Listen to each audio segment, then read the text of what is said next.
Hi, good day. My name is Jan Oosthuizen and I'm the pastor of Harvester Church here in the Cedarburg, Clan William, Citrusdal.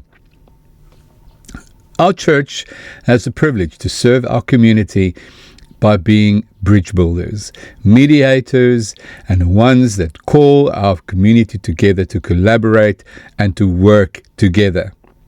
This has not been an easy task since we started here in the year 2000, that communities, particularly with each one having their particular interest, their own desire for self and for their own accomplishment and their own survival, it's not always easy to bring people together.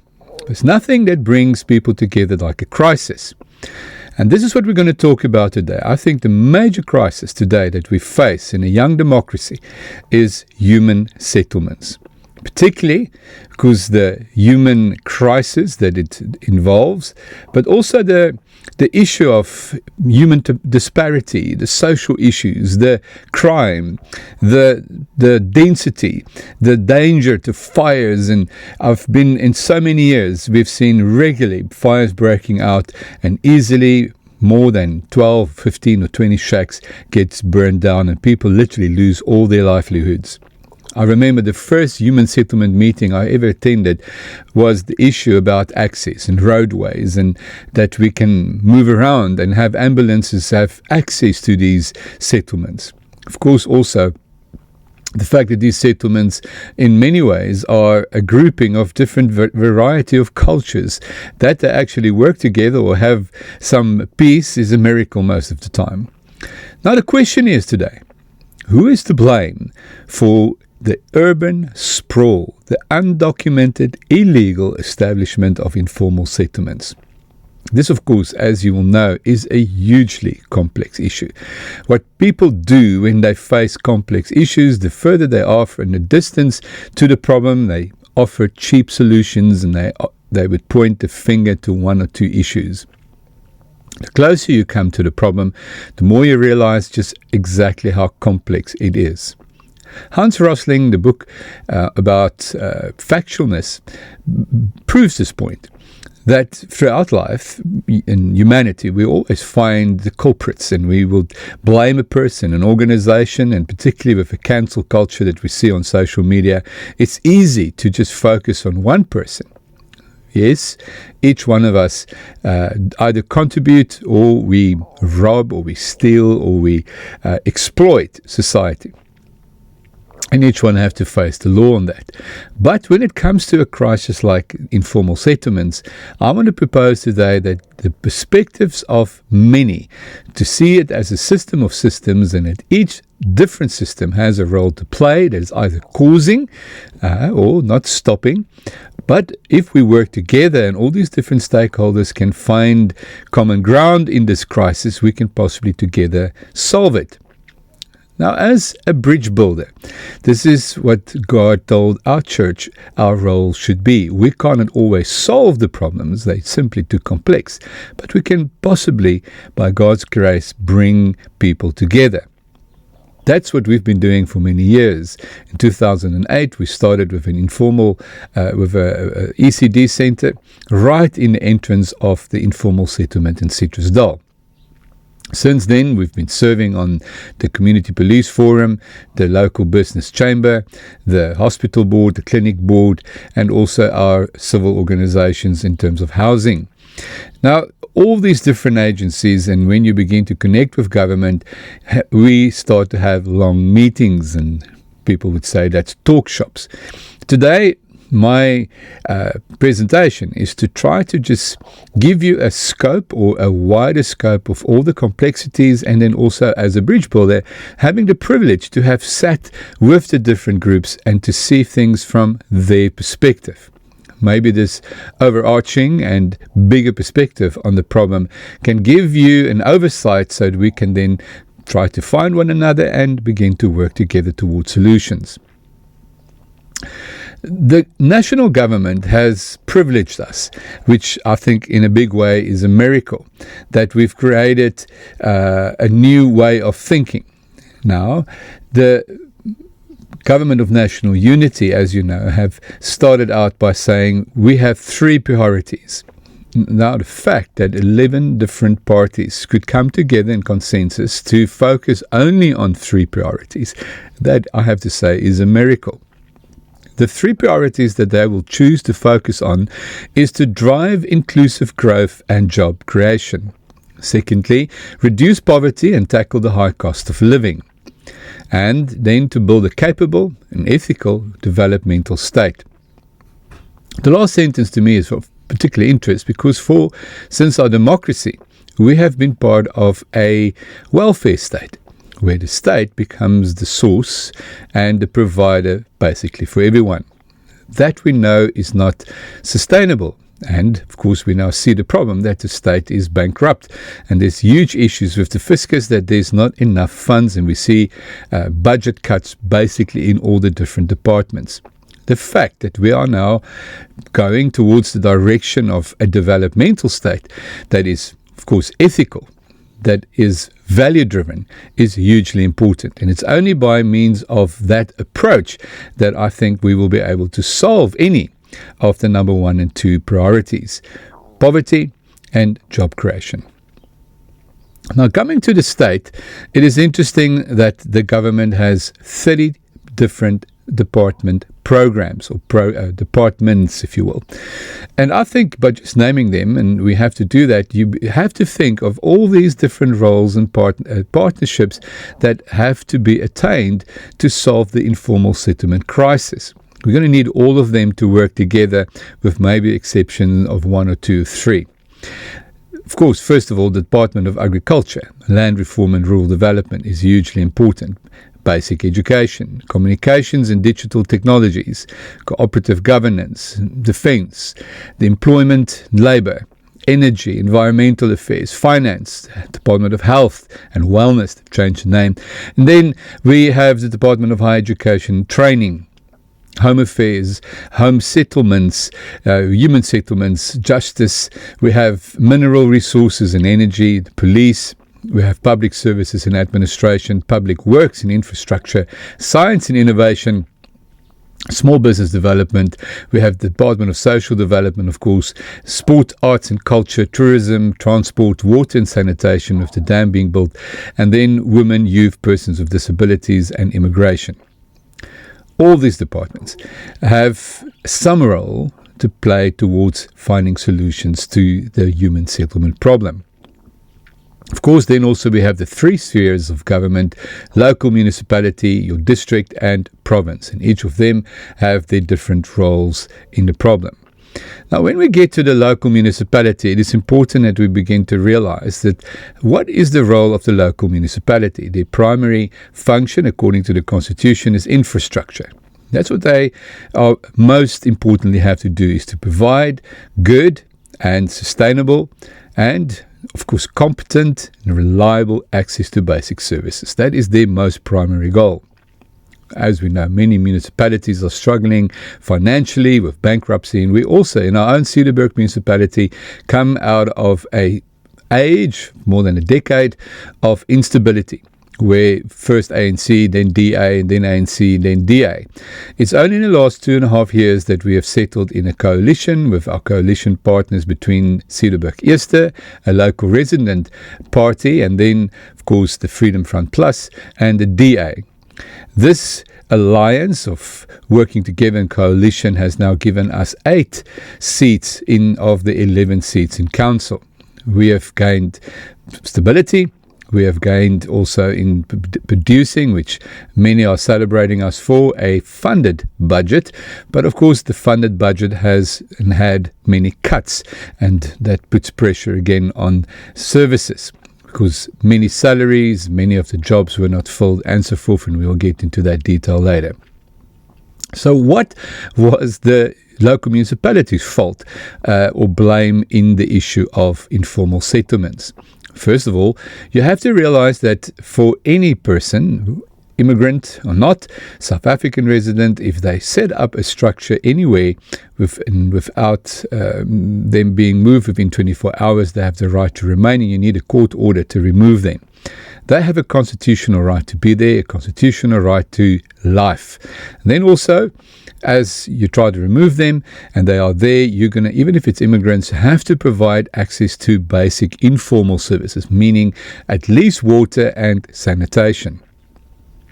Now that already creates complication to this problem, because we're going to have to change that law or even part of the Constitution to affect or to address this issue in any new way. The next issue is, of course, the restraints and financial restraints that many of the municipalities face. Cedarburg is not an exception. So what we have is that the municipality are very low, small numbers in the different departments. So, for instance, the Department of Housing have only 4 people working for them, and that's 6 towns. Of course, that department would then not be able to curb the cleverness and the way that immigrants or job seekers come from everywhere. They start building their shacks on a Friday night in the night, and by the time you get to see it, by Sunday, you can't remove them.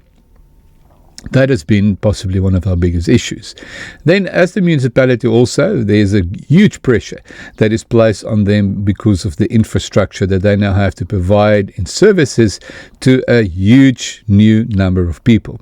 The numbers is estimated, but we're looking around anything between 15 to 20,000 people in Citrusdal and anything from 7 to 12,000 people in Clan William Khayelitsha.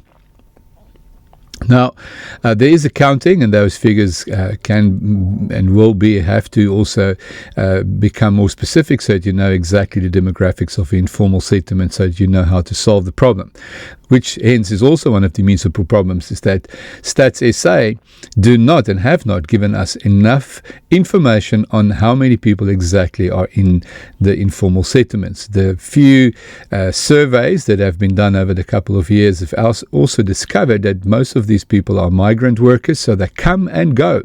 You will find at certain times of the year that many of the shacks are empty, and that has also, of course, created a local economy, if you will, where local residents built these structures or informal structures to rent, and of course they become rent moguls in some respect, and that becomes also one of the reasons why this problem exists. Then, of course, the biggest issue of the municipality is law enforcement. Again, understaffed, not enough workers or prosecutors that can work for the Department of Traffic. That's their main focus. But they have to, of course, address all the bylaw issues, be it dogs and animals, stray people, stray children, and all the different issues that you have in a municipality. Them being underfunded and hugely under-resourced is a huge problem. Also, you have to remember that many of these officers stay and is resident in a community. They send their children to the same schools. So there's also the threat of intimidation. And of course, with the local municipality is that the different role players, be it in political problems, that they don't always get the right people around the table. When they have a gathering, because of trust issues, they don't get the whole of the community, particularly depending on who's the reigning political party.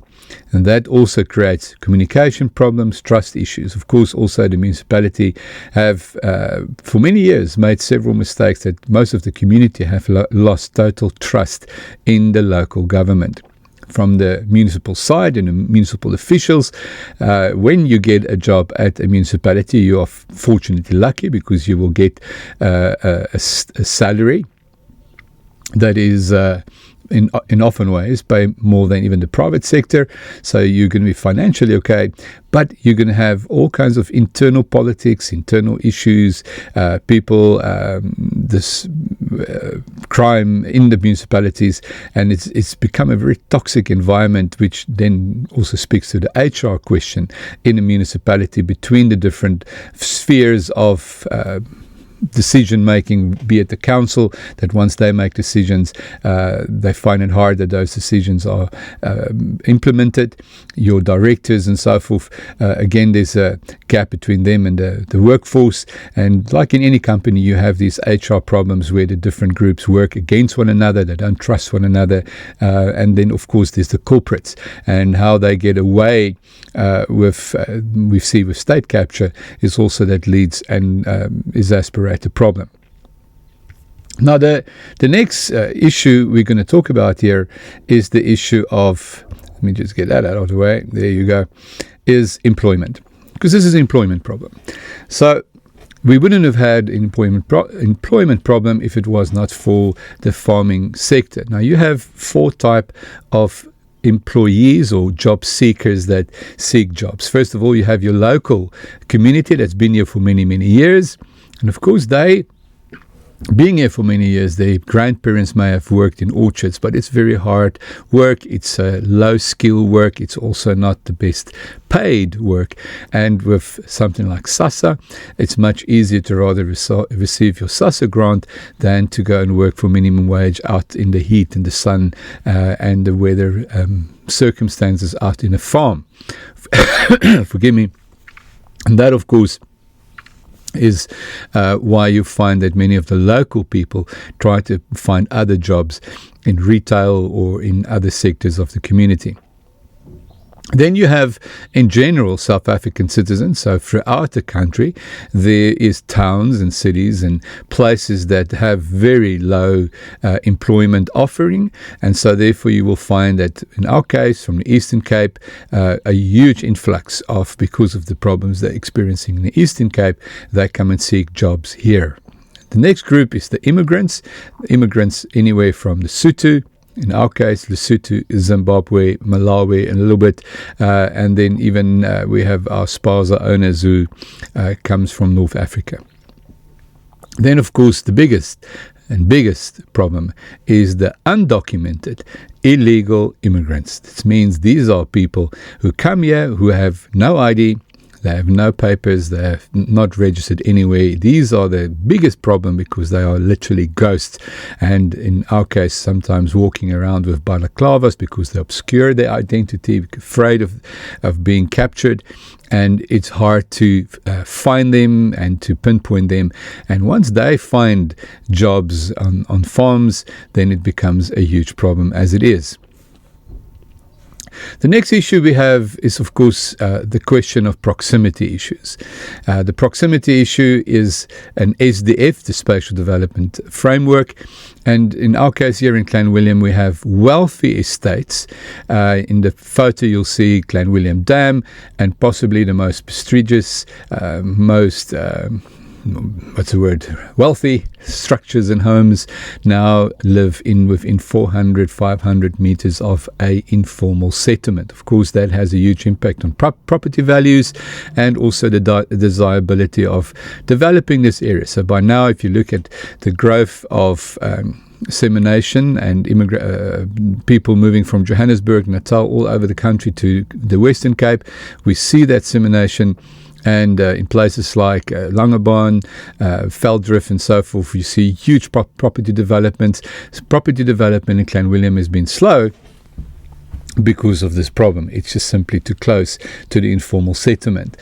The next problem we have, of course, is that in terms of proximity, Clanwilliam and in Citrusdal, both of the informal settlements is on the main entrance route to the town. That is, of course, an access way to tourism and has a negative effect on people coming to enjoy themselves in the Cedarburg. Of course, then also we have a human waste that is flowing and reaching the local rivers and dams, and that's also an environmental crisis. The next role player is, of course, the police. And the police play an important role in this whole structure, but again are inundated with salary cuts, with the issues with finance, issues with structures and so forth. And so the police also have its own challenges. In the terms of their work in the communities, they tell me as a CPF chair that the biggest issue they have is, of course, lighting. They don't want to send their staff in the middle of the night into a community where they can't send them with the cars because the cars have to be left behind. They can't physically travel into the structures or close to the structures. Then they have to go on foot. That then also in the dark. And when you think of many of these residents may own guns, can just randomly shoot at them, then it becomes very dangerous. Of course, I've already mentioned the big issue of access and road access close enough for ambulances and even the fire brigade and police vehicles to get close to structures. Then also the community of lawbreakers. That's so true that many of these people know they are illegal and therefore they don't give their cooperation, they hide themselves, they try to protect themselves from law enforcement. Then when they do, we've just recently done one, when you do operations to begin to capture illegal immigrants and undocumented illegal immigrants, we've just caught close to 26 people. Well, then our prisons very quickly becomes not able to handle the problem of amount of people that comes and have to be processed. Even when immigration do come, there's not enough funds to actually deport these people back for where they come from. And also, if you think that there's only 7 officials working for the Department of Immigration in 22 municipalities, then immigration also is lack of resources is a huge problem. And now the one that I think everyone has been waiting for is agriculture. Isn't agriculture the big one here to blame? And I have to say no. We are very thankful for agriculture. Again, as you understand, throughout many of our communities around the country, you'll quickly see that if there is, for instance, a agricultural sector that is not reliant on a high employment use of employment, then that town literally dies down because there's nothing else that people have in that town that can earn them an income. We are very blessed to have a very lucrative citrus and strong citrus industry, tea industry, and also grape and table grape and wine industries. Many of our own sellers, many of our own private tea companies and so forth in the area. And that means that we have more than 28 pack houses in the Cedarburg. Now that, of course, gives a huge employment offer. And also, of course, to their advantage that employment offer is very close by. But once you begin to speak to the farmers, and we've been sitting on different boards with the farmers, they will tell you that many of them actually bring workers for employment from a certain area. They build a relationship, and then they keep those people on the farm. That's best practice, but not everyone, of course, have and can do that. The problem also with farmers, you have to understand, is that at all times, farmers have to mitigate risk. The VUCA concept that you have is an acronym for volatile, uncertain, complex, and ambiguous. Think about all the issues that farmers are facing right now with the rising cost and input costs, with the rising of the oil price that had an effect on the fuel price, had effect on all other inputs on the farm. It makes profitability quite an issue. Of course, recently also we saw the issues that the industry had with harbors and getting the fruit out. Now, the first thing that you have to understand is that most of these farmers do comply and are part of either Agri SA, Agri Western Cape, and a few in the organization called SAI. Now, none of these organizations are prosecuting agencies. They are there to provide information, best practice, and then, of course, to lobby on behalf of the farmers when it comes to big issues that they are facing with government or with agencies and so forth. The total of the number and working and communicating together as a number, that's really why they exist. Now, the issues about that many people point a finger to farmers is the issue of the overload of trucks, the transport of people, them employing these undocumented people and so forth. And so many people are pointing the finger to the farmer. Once you begin to speak to the farmer, you hear another story. Most of the mega farmers in our area have to do CESA audits. For them, they have to comply, and this is an independent audit program where CESA comes to the farm, check the housing, check the structures, and so forth, and they have to comply. So they cannot afford to employ any illegals. Of course, also the Department of Labour will target the rich farms because they know that they will get their fees or their boetes. And so therefore also your bigger farms most likely try to do things right and to comply. Recently, however, we've seen that the rise of the counterfeit ID documents, where even Home Affairs cannot separate between what is true or not, becomes a huge exercise. If you think of the amount of people that a farmer have to employ, it becomes very difficult to ensure that all their documentation is right. This, of course, has then brought us to the labour workers or labour consultants. Many farmers, of course, have a labour consultant in their service because he knows the farm, he knows how the farm works, and then he will go and get the people. That means the pressure is on that person to make sure that the documentation is right. But even there, problems can creep in. I've had many meetings with the brokers because we're trying to formalize them into a group. They will tell you just incredibly hard it is. They don't know every single person. People are so hard up for work.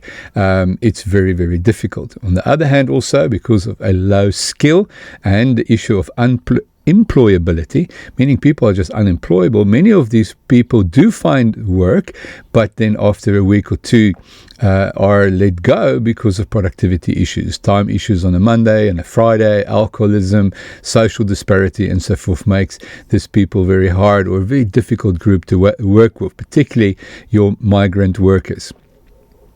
The other issue is the ESDA. The ESDA law for the farmers makes it very difficult. That in many cases, most of the farmers will tell you that they have 2 or 3 or even half of the houses and properties that they have built at their own cost on the farm is occupied by people who do not work on the farm. They have now found employment elsewhere or they simply don't work. And it's almost impossible to get those people off the farm. The ESDA law provides that you can move them off, but with a court case, and you have to provide alternative place for them to stay. This, of course, brings you to another problem that most of the towns like Citrusdal and Clanwilliam have a moratorium on new properties and new property developments. There isn't simply any plots in the town that you can buy or attain and also then build structures because you can't even build. There's a housing moratorium on new houses being built because of the infrastructure bulk issues.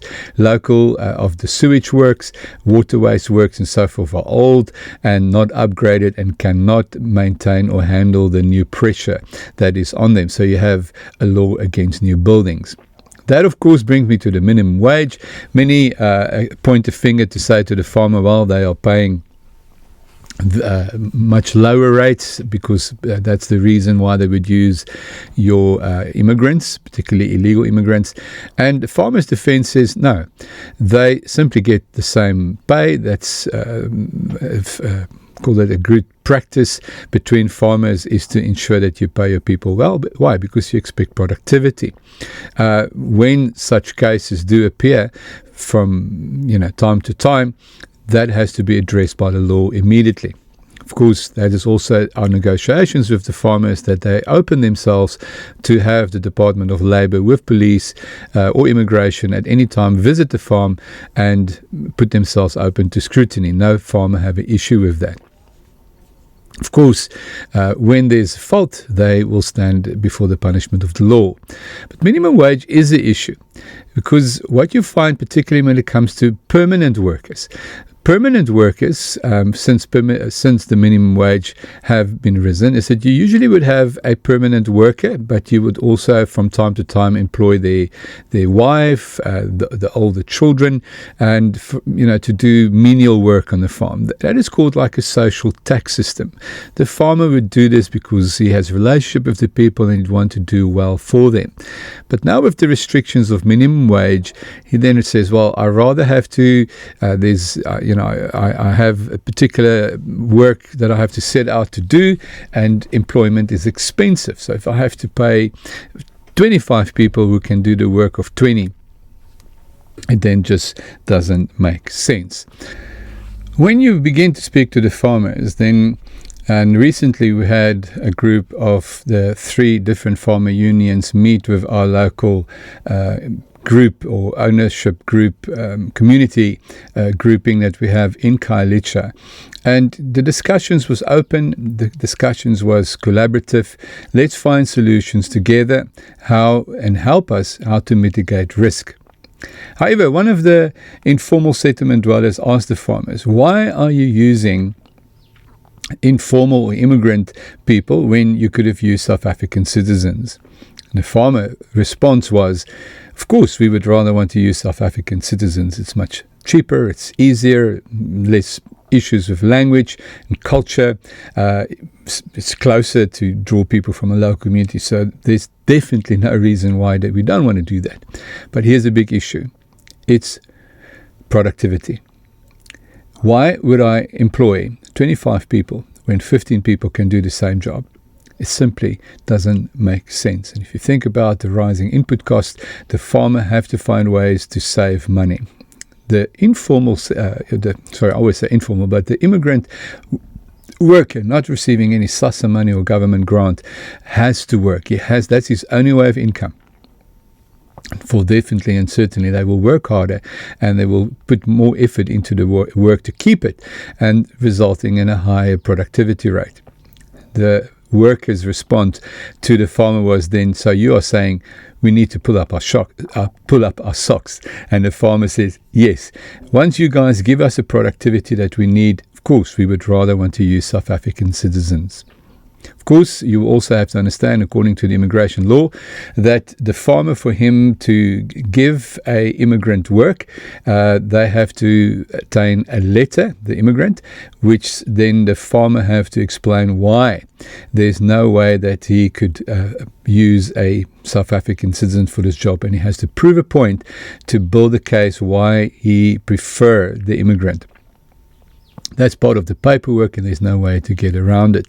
So you have to understand that when a farmer do that exercise to ensure that they do have an immigrant working for them, then that immigrant has become a valued asset to the farm. Hence the reason why a farmer would fight to try to keep that immigrant. That is, of course, a strong message to our local community that if our local residents can begin to organize themselves to become a high value asset to the farm in the same way, of course, they will also get that access to that job. The next issue is the issue of local business. Now, of course, local business also profits from the economy of a lot of more people in a town. So your local businesses do work and have the benefit. I'll speak about that a little bit. But here's the big issue. To have this huge amount of people putting pressure on the structures and the civil structures of a community. Think of your clinics.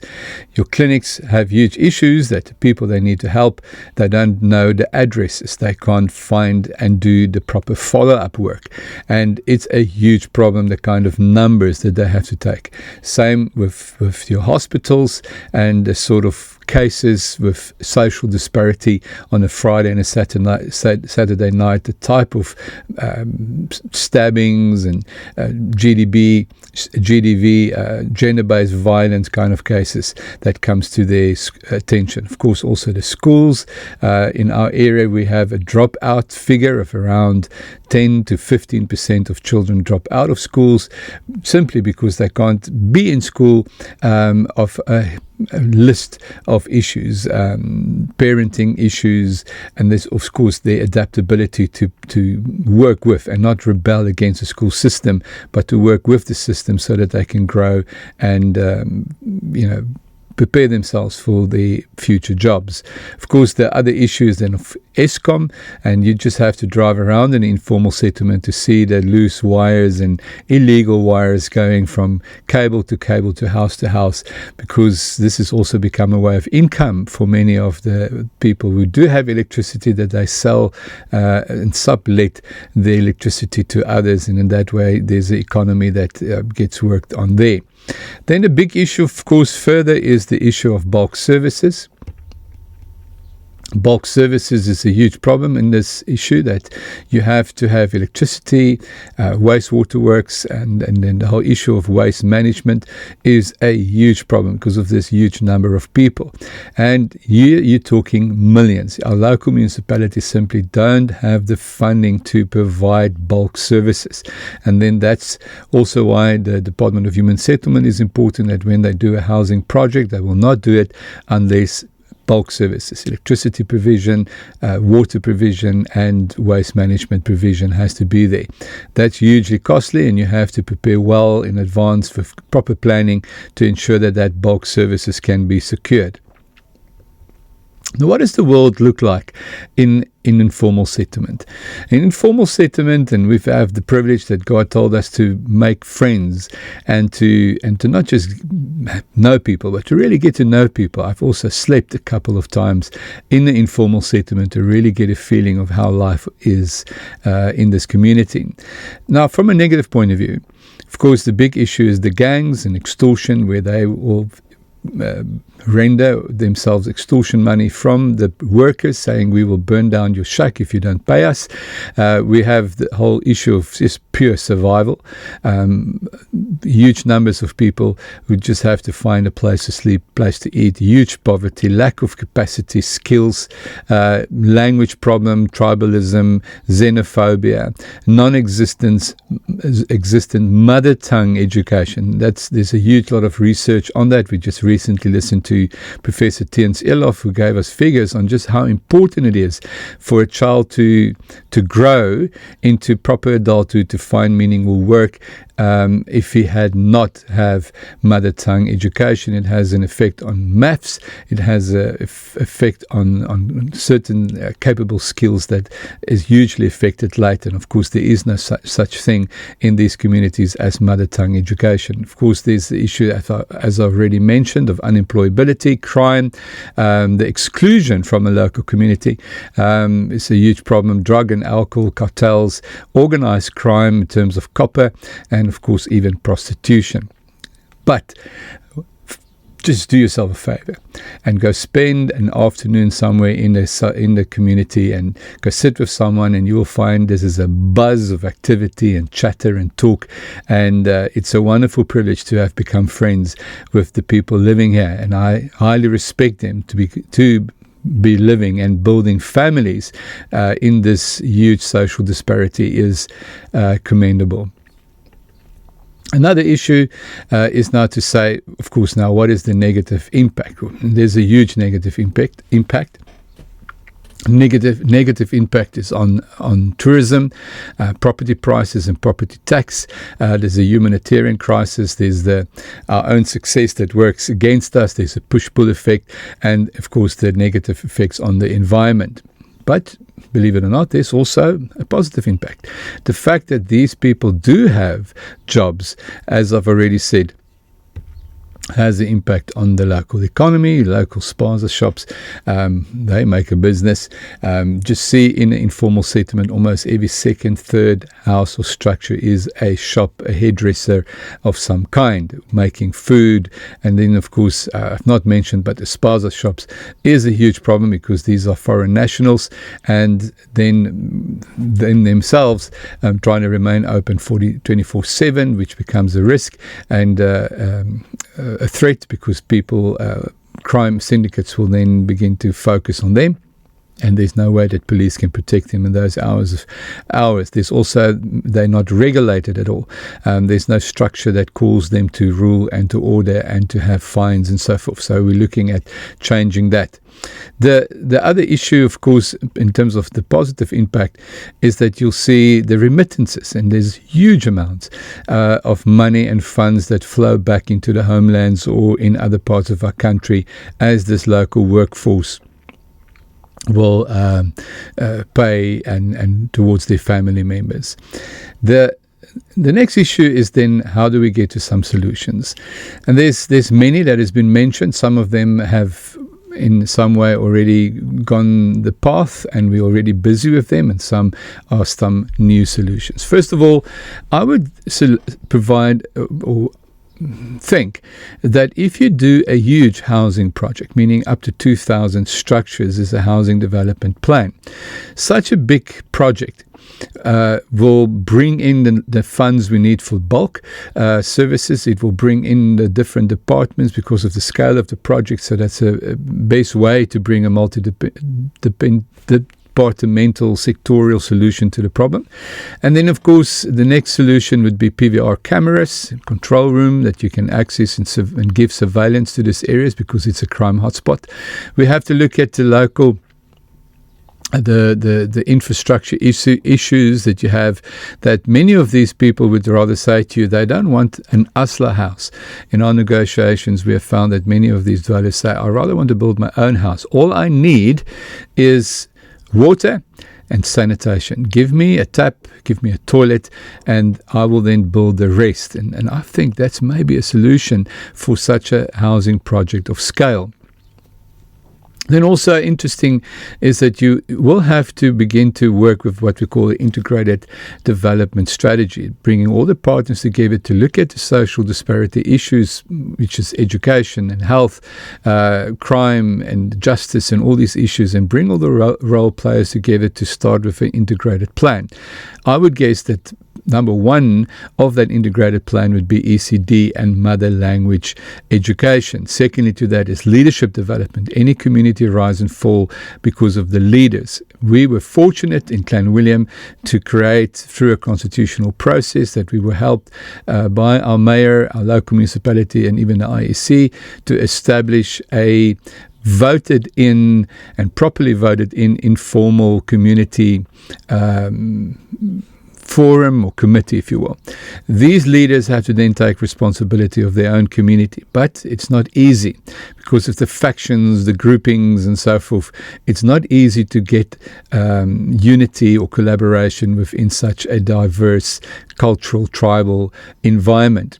But you still need it. You need established leadership so that all different agencies that will begin to work with this community work through this leadership grouping. And that way you strengthen them, and then also they strengthen themselves through the community. And so it becomes a systemic healing of the community. Then, of course, you have to look at a special task force. This has been asked for many times, is that you will have to have a special task force with your law department of law enforcement that is properly trained, and there will have to be a second agency that can actually remove the illegal structures, because it's not the job of a law enforcement officer to remove the structures and so forth. We can pull it down, but then what happens then? That, of course, is more money, and you need money to do that. Of course, such a task team would also cost extra on your fiscal and on your municipal budget.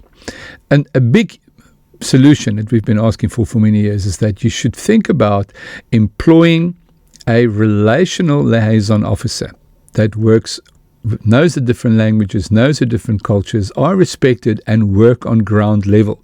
Because communication is so difficult with this group. You don't communicate with this group through SMS, WhatsApp, or any other way. You need to talk to them relationally, and that person has to be on ground level and be able to talk to all the different factions, be trusted, and be that community liaison on ground level. Of course, also, you need to establish a neighbourhood watch, and we were very privileged in Clanwilliam to create, through this community structure, a neighbourhood watch of 26 people that are helping us to be the eyes and ears for all departments. That means they are eyes and ears to the developmental agencies, your social services, health, even to clause our animal people, so that you have eyes and ears on what's happening in a community, and then they're not law enforcement officers, but they can be the eyes and ears to filter the information through, so that our law agencies can handle the issue. Then, of course, there's an important role that will be played by your churches in terms of spiritual crime prevention. That functions and rallies can be held to promote peace and collaboration in the community, and that's the role of the church. And then lastly, of course, is the role of the NGOs. Each of them have their particular field, either social work, or education, ECDs and so forth, and they are vital in the successful recreation of the dignity of the people of such an informal settlement. I want to thank you for listening to this talk, and you have to, let me just move this away and say to you, this is a hugely complex issue, and I hope by all my rhetoric today that it will just give you a sense of this is no easy solution, and there's no one single agency that either can take blame or that will solve this separately. We will have to work together with strong leadership, and we are thankful for a municipal leadership that are showing political will, but also you have a strong administration that will have to work with us and really work and solve the solution. And the importance of the agricultural sector, your NGOs, your civil structures, and all of us working together to solve this problem together. As a pastor, when you walk around in informal settlements, you get to know the names, the children's names, the families, and you sit in their houses, you begin to realize this is not a problem, this is people. This is not just something you can put on paper and deal with in a boardroom. This problem has to be solved relationally through the people, with their cooperation, with them participating and helping. I have found that they are hugely resourceful, passionate leaders in this community. My quest would be that bringing all these leaders together, assisting one another, helping one another, we can live among one another, live with one another, and build healthy societies. And that is my hope and my dream for the Cederberg. I thank you.